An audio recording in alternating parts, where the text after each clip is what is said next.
ఆ నిర్దోషమైనటువంటి పశువు యొక్క దహనం నుంచి దోష దోషానికి ప్రాయశ్చిత్తం కలిగింది కాబట్టి అది దేవునికి నిర్దోషమైంది కాబట్టి ఇంపైన సువాసన.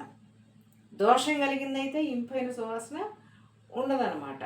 అలా అని దోషం చేశాడు కాబట్టి ఆ దోషంతోనే ఆ మనిషి చనిపోవడం కూడా దేవునికి ఇంపైన సువాసన కాదు. ఇది అర్థం చేసుకోవాలి. నిర్దోషమైనటువంటి దాని యొక్క రక్తమాంసాలు, ఈ రక్తమాంసాలతో మనుషులు క్రొవ్వు అనే భాషకొస్తే రక్తమాంసాలతో ఏముంటాయండి మనుషుల శరీరంలో? వాళ్ళ స్వభావాల్లో క్రోధం, కామం, జారత్వాలు, వ్యభిచారాలు జరిగేది లెక్కలేనితనం వల్లే కదా, రక్తమాంసాల ద్వారానే కదా, రక్తమాంసాల్లో ఉన్న ఇచ్చల వల్లే కదా. కాబట్టి ఆ మనిషి దహించబడకుండా ఆ పశువు దహించబడింది కాబట్టి మనిషిని దేవుడు ఎప్పుడు కూడా పవిత్రపరచాలనుకుంటున్నాడు. ఆయన పరిశుద్ధుడు.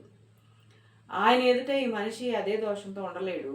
కాబట్టి ప్రాయశ్చిత్తంగా పశువు వధించబడింది కాబట్టి దాని రక్తమాంసాలు దహించబడ్డాయి కాబట్టి వారు చేసిన రక్తమాంసాలతో చేసిన దోషం కొరకు దాని రక్తమాంసాలు వధించబడి అది నిర్దోషమైంది ఒకళ్ళ కొరకు ప్రాయశ్చిత్తం చేసింది.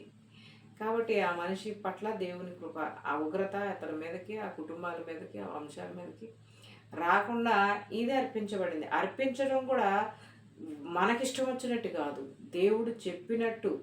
దేవుడికి ఎలా అయితే మనిషి అంగీకరించబడతాడో అదే విధానంలో యాజకులైన ప్రత్యేకించబడినటువంటి ప్రత్యేకమైన వస్త్రాలు, ప్రత్యేకమైన ఆజ్ఞలు, ప్రత్యేకమైన అర్పించే విధానం ఉన్నటువంటి ప్రతిష్ఠించబడిన వాళ్ళు మాత్రమే, దేవుడి చేత ప్రతిష్ఠించబడిన వాళ్ళు మాత్రమే ఆ కుటుంబం పక్షాన, ఆ వంశం పక్షాన ఇక్కడ దహన బలిని అర్పిస్తున్నారు.